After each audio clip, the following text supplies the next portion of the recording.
রাজনীতির মাঠে খুবই উত্তেজনাকর একটা দিন গেছে গতকাল।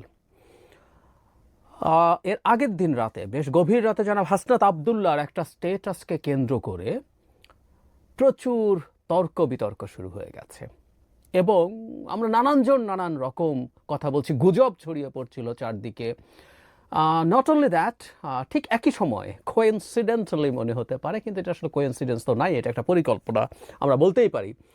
উপদেষ্টা জনাব আসিফ মাহমুদ সজীব ভুঁইয়া একটা ইন্টারভিউ দিয়েছেন একটা টিভি চ্যানেলকে। সেখানে সেনাপ্রধান সম্পর্কে কি বলবো, মানে এটাকে নানাভাবে দেখা যেতে পারে, এমন সব মন্তব্য করেছেন যেটা একজন সার্ভিং সেনাপ্রধানের জন্য বেশ অবমাননাকর এবং সেটা তার উপরে বেশ চাপ তৈরি করার পরিস্থিতি আছে। তাহলে আমরা এভাবেও বলতে পারি সম্ভবত সেনাপ্রধানের উপরে তীব্র চাপ তৈরি করা হচ্ছে পরিকল্পিতভাবে। এখন এটা ভালো না খারাপ, এটা যারা করতে চাইছেন তারা ভালো করছেন না খারাপ করছেন, সেটা নিয়ে আমাদের নিজস্ব টেক থাকবে, কিন্তু এটা পরিকল্পিত। এটার আমরা এক ধরনের স্বীকৃতি দেখতে পেলাম যারা পিনাকি ভট্টাচার্য তার একটা ভিডিওতে। যখন এই ঘটনাগুলো ঘটছে পরবর্তীতে কিছুক্ষণের মধ্যেই বিকেলে বা সন্ধ্যার দিকে জনাব পিনাকি ভট্টাচার্য সেই ভিডিওটা আমাদের সামনে আসে এবং সেখানে তিনি দেখিয়েছেন যে দুদিন আগেই তিনি তার নিজস্ব ঢঙের ভাষায় এক ধরনের হুমকি দিয়েছিলেন চিফকে, মিলিটারি চিফ ওয়াকারকে। তিনি কোনো না কোনো বার্তা দেবেন, নেগেটিভ বার্তা তো বটেই, চাপ দেবেন, এরকম একটা ইঙ্গিত ছিল। এবং এরপর তিনি জনাব হাসনাতের এবং জনাব আসিফের ভিডিওকে যুক্ত করে তিনি বলছেন এটাই সেটা। তাহলে আমরা আসলে ওই আলোচনাগুলোতে, মানে যে স্টেটাস এবং যে ভিডিও, তার আগে একটা কথা একটু আমাদের ক্লিয়ার হয়ে নিতে হবে, যেটা আমাদের আসলে যে দুজন এর সাথে নাম যুক্ত হয়েছে তাদের কাছে এই ব্যাপারটা আমাদেরও একটু জানা দরকার যে জনাব পিনাকি ভট্টাচার্যের সাথে এই দুজন, জনাব হাসনাত এবং জনাব আসিফ, সংযুক্ত কিনা এই পরিকল্পনায়। এই আলাপটা আমার মনে হয় গুরুত্বপূর্ণ। এবং নট অনলি দ্যাট, রিসেন্ট টাইমসে জনাব পিনাকি ভট্টাচার্যকে আমরা সরকারের প্রতি বেশ সফট দেখছি, যিনি সরকার শেখ হাসিনা পতন এবং পালিয়ে যাওয়ার পর সরকার গঠিত হওয়ার এক দু সপ্তাহ সময় নেননি অলমোস্ট, এই সরকারকে বিভিন্ন ক্ষেত্রে খুব কঠোর সমালোচনা করেছেন রীতিমতো সরকার ইন জেনারেল এবং বিভিন্ন উপদেষ্টাকে ধরে ধরে। তিনি গত বেশ কিছুদিন থেকেই দেখছি যে সরকারের সেই জায়গা থেকে, সেই সমালোচনার জায়গা থেকে সরে এসে সরকারকে নানান রকম পরামর্শ দিচ্ছেন।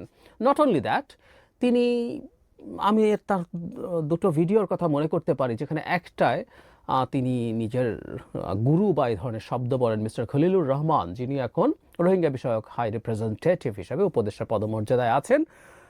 তার নিয়োগ সম্পর্কে তিনি ক্রেডিট ক্লেম করেছেন।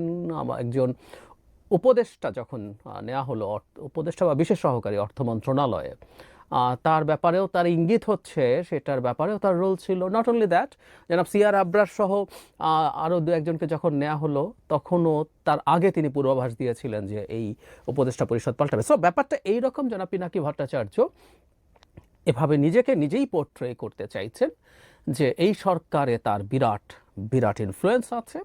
এবং সর্বশেষ যেটা হলো, তাতে শুধু সরকার না, জাতীয় নাগরিক পার্টির অত্যন্ত গুরুত্বপূর্ণ সদস্য জনাব হাসনাত আবদুল্লার সাথেও তার অত্যন্ত গুরুত্বপূর্ণ সম্পর্ক আছে। অন্তত তিনি, মানে অন্তত জানতেন, বা এতে মনে হলো যে অন্তত এই দুইজন সহ তিনি পরিকল্পনা করেই এই কাজটা করেছেন। আমি আবারও বলছি, তাদের দিক থেকে এটা স্পষ্ট হওয়া দরকার এবং এটা আসলে জানা দরকার আছে। হতেই পারেন জনাব পিনাকি ভট্টাচার্য যে পলিটিক্যাল ইডিওলজিতে বিশ্বাস করেন, সেটাতে তাদের আস্থা থাকতে পারে, বিশ্বাস থাকতে পারেই। আমরা প্রত্যেকের সাথে একমত হতে হবে, নট নেসেসারিলি। জনাব পিনাকি ভট্টাচার্যের সাথে কিছু ক্ষেত্রে আমার একমত পোষণ করি, কিছু ক্ষেত্রে আমি দ্বিমতও পোষণ করি, উনিও নিশ্চয়ই করেন। সো এটা হতেই পারে, কিন্তু আমরা আসলে একটু জানতে চাই যে এটা তারা অ্যালাইন্ড কিনা, তারা পরিকল্পনা করে। অ্যালাইন্ড চিন্তার অ্যালাইনমেন্ট এক জিনিস, আর একটা পরিকল্পনা মিলিটারি চিফের বিরুদ্ধে একসাথে করা কিন্তু ভিন্ন ব্যাপার। এই ব্যাপারটা একটু ক্লিয়ার হওয়া দরকার। জনাব হাসনাত আবদুল্লাহর প্রসঙ্গে আসি, এই স্ট্যাটাসটা নিয়ে আমাদের একটু বিস্তারিত কথা বলতে হবে। যারা খোঁজ খবর রাখেন তারা এর মধ্যে বিস্তারিত পড়েও ফেলেছেন, কিন্তু এখানে একটা খুব গুরুত্বপূর্ণ কি টেকওয়ে আছে, আমি সেটা বলবো। এই স্ট্যাটাসটা শুরু হয়েছে 11 মার্চ, সময় দুপুর 12টা 30। কিছুদিন আগে আমি আপনাদের বলেছিলাম রিফাইন্ড আওয়ামী লীগ নামে একটা আওয়ামী লীগের কথা। ইয়াস, জনাব হাসনাত আবদুল্লাহ 12 তারিখেই আসলে এরকম একটা স্টেটাস দিয়ে আভাস দিয়েছেন। সো এই ধরনের একটা মিটিং হয়েছে, আমরা তার ওই স্টেটাস থেকে বুঝতে পারি।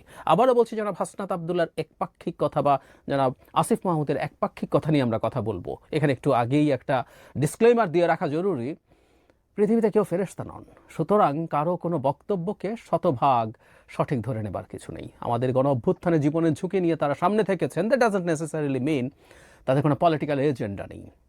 তারা এখন রীতিমতো পলিটিক্যাল পার্টি, এবং জনাব আসিফ মাহমুদও এই দলেরই সদস্য।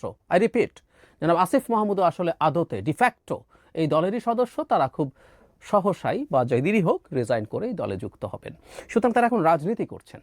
রাজনীতিবিদদের কথা আমরা কিভাবে নেব সেটা মাথায় রেখেই শুনি। এখানে তিনি বলছেন এটা দায়িত্বে আসবেন যে এই রিফাইন্ড আওয়ামী লীগ, সেটা সাবের হোসেন চৌধুরী, শিমিন শারমিন, তাপস, মানে তাপসকে সামনে রাখা হবে রিফাইন্ড আওয়ামী লীগে, এটা আমার একটু অবাক লেগেছে। তাপস কীভাবে এই রিফাইন্ড আওয়ামী লীগে থাকতে পারে? যাই হোক, তারা এখানে কথা বলছেন, তারা এখানে বলতে চাইছেন যে তাদেরকে ডেকে বলা হয়েছে শর্ত সাপেক্ষে নাকি অনেকেই আওয়ামী লীগের পুনর্বাসনে রাজি হয়েছে। বলা হচ্ছে একটি বিরোধী দল থাকার চাইতে অনেকগুলো দল আওয়ামী লীগ সহ থাকলে ভালো হবে। এবং ব্যাপারটা এরকম একটা সিস্টেম। কেন রিফাইন্ড মানেটা হচ্ছে, এই জায়গাটা একটু পড়ি, রিফাইন্ড আওয়ামী লীগ যাদের দিয়ে করা হবে তারা এপ্রিল মে থেকে শেখ পরিবারের অপরাধ স্বীকার করবে, হাসিনাকে অস্বীকার করবে, এবং তারা বঙ্গবন্ধুর আওয়ামী লীগ করবে এমন প্রতিশ্রুতি দিয়ে জনগণের সামনে হাজির হবে। একটু অফ টপিক, এরকম একটা আওয়ামী লীগ আসলে আওয়ামী লীগের এবং শেখ হাসিনার 12টা বেজে যাবে, এবং আমি ধারণা করি শেখ হাসিনাই এমন একটা আওয়ামী লীগ হতে দেবেন না, আমাদের এটা ঠেকাতে হবে না। যাই হোক, পরে তারা বিরোধিতা করেন, এবং বিরোধিতা করে যখন তারা তাদের মতামত জানান, তখন বলা হচ্ছে বাধা দিলে দেশে সংকট সৃষ্টি হবে এবং দায় তাদেরকে নিতে হবে এবং আওয়ামী লীগকে অবশ্যই আসতে হবে। ইংরেজিতে হাসনাত লিখছেন Awami League must come back. তারপর তারা বলছে ক্ষমা চায় নাই, একটা দল অপরাধ স্বীকার করে নাই, তাহলে কিভাবে ক্ষমা করবে? তারপর পক্ষ থেকে রেগে উত্তর আসে, you people know nothing, you lack wisdom and experience, so we are in this service for at least 40 years। তোমার বয়স থেকে বেশি, তাছাড়া আওয়ামী লীগ ছাড়া ইনক্লুসিভ ইলেকশনস হবে না। ইনক্লুসিভ শব্দটা নিয়ে আমি একটু পরে আসছি।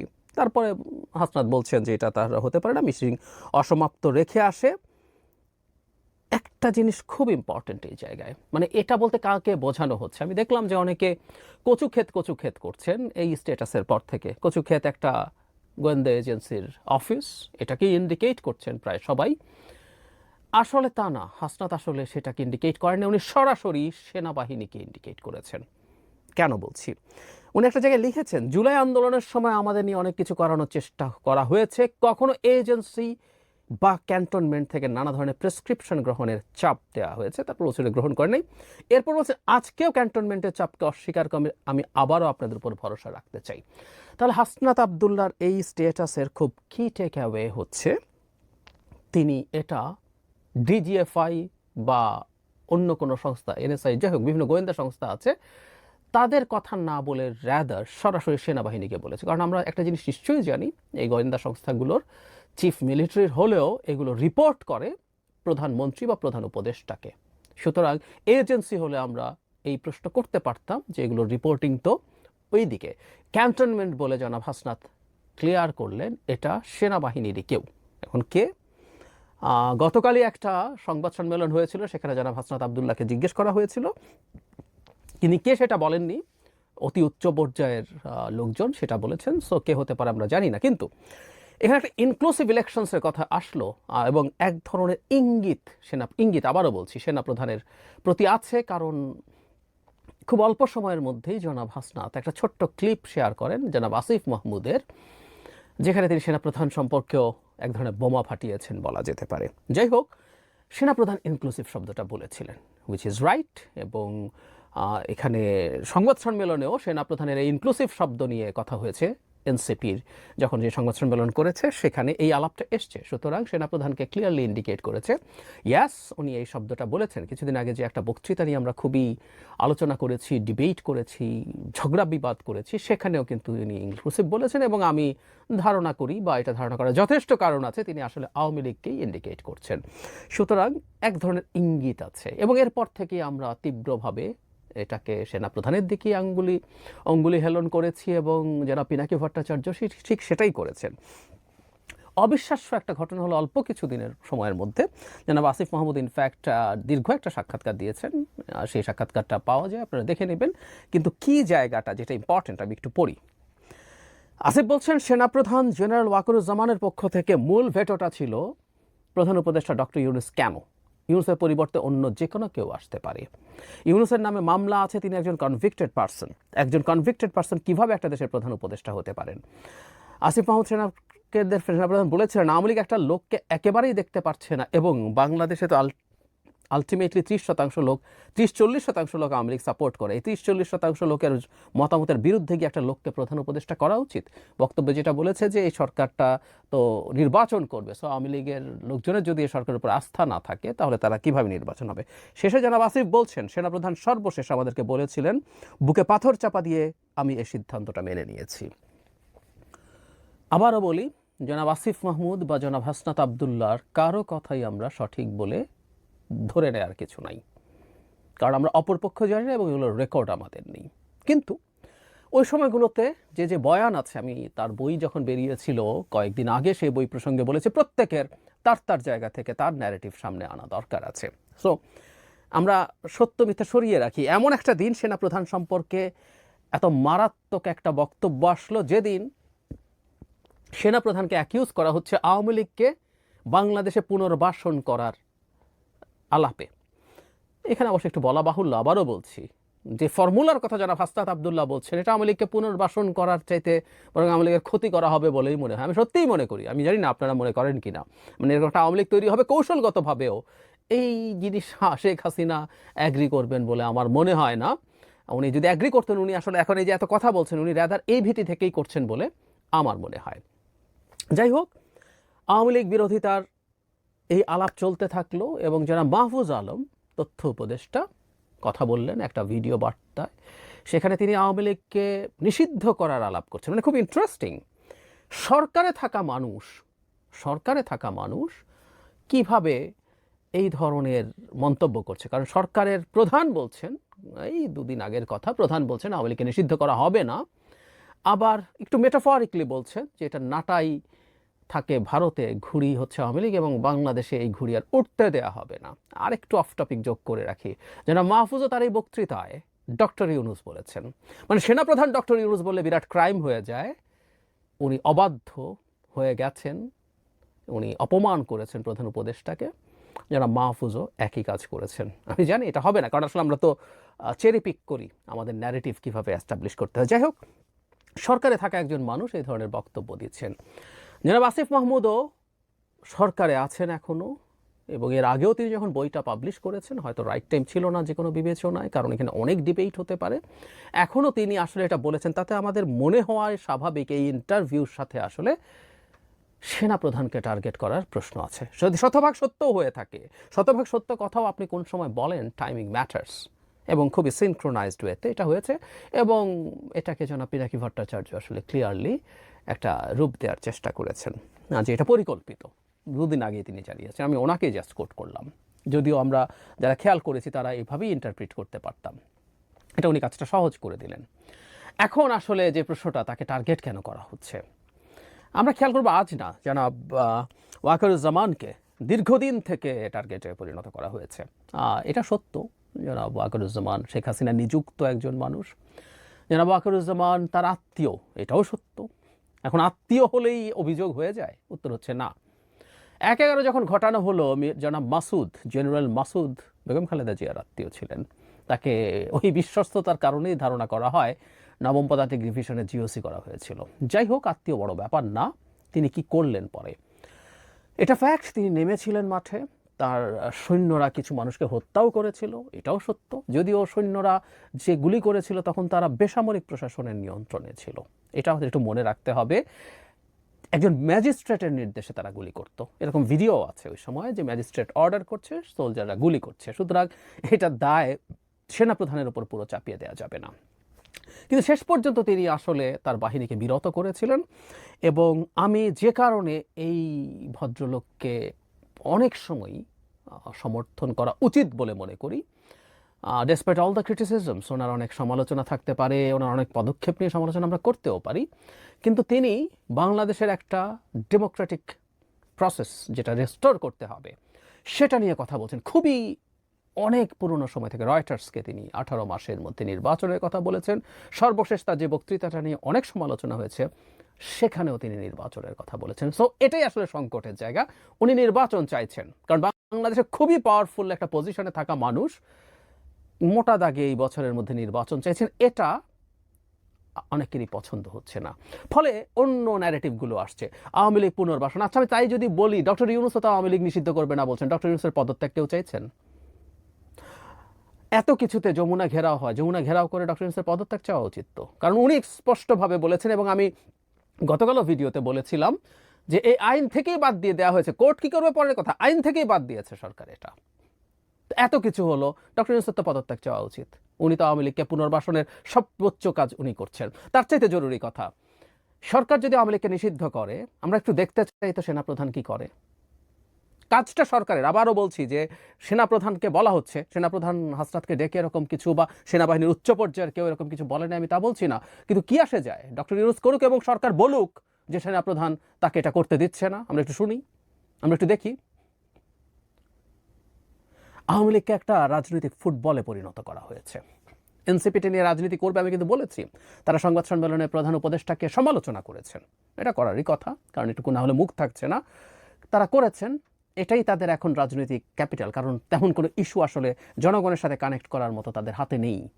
তারা করছেন, দ্যাটস ফাইন, কিন্তু এটাকেই ব্যবহার করে আসলে জনাব ওয়াকারুজ্জামানকে সরানোর চেষ্টা হচ্ছে। কেউ এই স্বপ্ন দেখছেন যে তাকে সরাতে পারলে নির্বাচন থেকে অনেক দূরে সরিয়ে নেওয়া যায়। এটা 1/11 মতো কিছু একটা হোক, বা সরাসরি সেনা শাসন, কিংবা যে খোয়াবটা আসলে প্রচুর দেখা হয় সেটা হচ্ছে একটা বিপ্লবী সরকার। একটা বিপ্লবী সরকার ঘটিয়ে দিতে পারলে দেশের ক্ষমতা নিয়ে নেওয়ার এর চেয়ে সহজ পথ তো নেই, যেটা বহু দীর্ঘ সময় বা কতদিন ধরে রাখা যাবে সেটা কেউ বলতে পারবে না। এই আলাপ বিভিন্ন সময় বিভিন্ন জায়গা থেকে ছিল, আছে এবং ক্রমাগত চলছে। এই চেষ্টাটা, এই কারণেই আসলে প্রথম থেকে সেই বিপ্লব নাকি বিপ্লব না ডিবেটটা করতাম, এবং জনাব ওয়াকার এই পথেই বাধা হয়ে দাঁড়িয়েছেন। এবং ঠিক একই কারণেই বিএনপির ওপর অ্যাটাক আছে। কেউ নির্বাচন চাইলে তাকেও টার্গেট করা, যেমন আমাকে প্রচুর লিখেছেন, আবারও লিখবেন, আমি জানি, আমি বলেছি আমি আমার কনফিডেন্স বক্স খোলা রাখি, লিখতে পারেন, আমাকে বিএনপি দালাল বানাতে পারেন, ভারত নির্বাচনী সরকারের সাথে তারা সম্পর্ক করতে চায় বলেছে, সো ভারতের দালাল বানাতে পারেন। ইয়াস, আমাকেই ভারতের দালাল বানাতে পারেন, যদিও ভারতের বিরুদ্ধে কি বলেছি না বলেছি, কি করেছি না করেছি আপনাদের যারা রেগুলারলি দেখেন আপনারা জানেন আমার সম্পর্কে। তো এটা হতে পারে, এটা হতে পারে। সুতরাং নির্বাচন হলো মানে একটা গণতান্ত্রিক ট্রান্সফরমেশনের কথা বলি, কিন্তু নির্বাচন এখন একটা মারাত্মক খারাপ শব্দে পরিণত হয়েছে। খানিকটা শেখ হাসিনার সময়, শেখ হাসিনার সময় নির্বাচন চাইলেই উন্নয়ন লাগবে, তো ঠিক এখন যেমন সংস্কার শোনা যায়। একটা সরকার যে জায়গায় চলে গেছে সেখানে এই ধরনের পরিস্থিতি তৈরি করা হয়েছে, এবং আস্তে আস্তে সম্ভবত এই প্রশ্ন উঠতে শুরু করবে। সরকার যে আওয়ামী লীগকে নিষিদ্ধ করা হবে না বলে প্রধান উপদেষ্টা স্পষ্টভাবে বলেছেন, could it be the part of a game? I don't know. উনি বলবেন, তারপরে এই যাবতীয় যা যা ঘটবে সব সিনক্রোনাইজড হতে হবে, হতেও পারে। আমাদের এই প্রশ্নগুলো আসলে আস্তে আস্তে করা শুরু করতে হবে, আস্তে আস্তে করা শুরু করতে হবে। তার আগে সবচেয়ে জরুরি ব্যাপার, সরকারের দিক থেকেও এই জিনিসগুলো ক্লিয়ার করতে হবে যে নির্বাচনের ব্যাপারে এবং যে ঘটনাগুলো ঘটছে সেই ব্যাপারে তাদের অবস্থান। জনাব আসিফ মাহমুদ বলছেন, প্রধান উপদেষ্টা দিয়ে একটা স্ট্যাটাস দিয়ে নির্বাচনের সময়সীমা বলে দিয়েছেন, সুতরাং যাবতীয় এগুলোর সাথে নির্বাচন পেছানোকে কেউ যাতে না মেলায়। মানে মন্ত্রীর চেয়ারে বসলে একটু বেশি বুদ্ধি লাগে, মানে আমি তাই দেখছি আর কি, তাই দেখছি। আওয়ামী লীগের মন্ত্রীরা বসলে তাদেরকে নিজেদেরকে অনেক বুদ্ধিমান মনে করতেন, আমি একই ঘটনা এখন আবার দেখছি। মানে ডক্টর ইউনূস বলেছে বলে এই নির্বাচনটা ঘটবেই, হবে, আর কিছু হবে না, এটা বেদবাক্য হয়ে গেছে, এটা আল্লাহ বলেছেন, কথাটা কি এইরকম? ডক্টর ইউনূস বলছেন তারপরও নির্বাচন পিছিয়ে দেওয়ার মতো পরিস্থিতি তৈরি করা যেতে পারে, এইটুকু বোঝার জ্ঞান বুদ্ধি আমাদের আছে। জনাব আসিফ আমাদের বোঝা উচিত, আমরা এত স্টুপিড না, আমরা ক্ষমতায় নাই, আমরা এত স্টুপিড না, সবাইকে এত স্টুপিড মনে করার কিছু নাই। সুতরাং এটা নির্বাচন পেছানোর পরিকল্পনা, ক্ষমতায় গিয়ে অনেকে অনেক মজা পেয়ে গেছেন এবং অনেকে ক্ষমতাকে নানানভাবে ব্যবহার করতে চাইছেন, যারা ফর্মালি গেছেন এবং ইনফর্মালি অনেক লোক ক্ষমতায় আছেন, অনেকেই ক্ষমতায় আছেন, অনেক ক্ষমতার নানান কিছু বেনিফিট নিচ্ছেন। এটাই আসলে এই সব কিছুর মূল। দালাল বলুন আর যাই বলুন, বাংলাদেশে খুব দ্রুত একটা নির্বাচন চাই আমরা, এই নির্বাচনটা হতে হবে এবং বিএনপিকেও টার্গেট করা হচ্ছে। আমি এটা নিয়ে আলাদা ভিডিও করব। বিএনপিকে টার্গেট করার সমস্যা নেই, করা যেতেই পারে, রাজনীতি হতেই পারে। যেন নাসিরউদ্দিন পাটোয়ারি একটা স্ট্যাটাস দিয়েছেন তাদেরকে নিয়ে, সেখানে খুব ইন্টারেস্টিং কিছু ফাইন্ডিং আছে, এটা নিয়ে আলাদা কথা বলতে হবে। এবং এই ট্রানজিশনাল পিরিয়ডে বিএনপির রোল কী হওয়া উচিত সেটা নিয়ে আমি আমার টেক সামনে আনবো।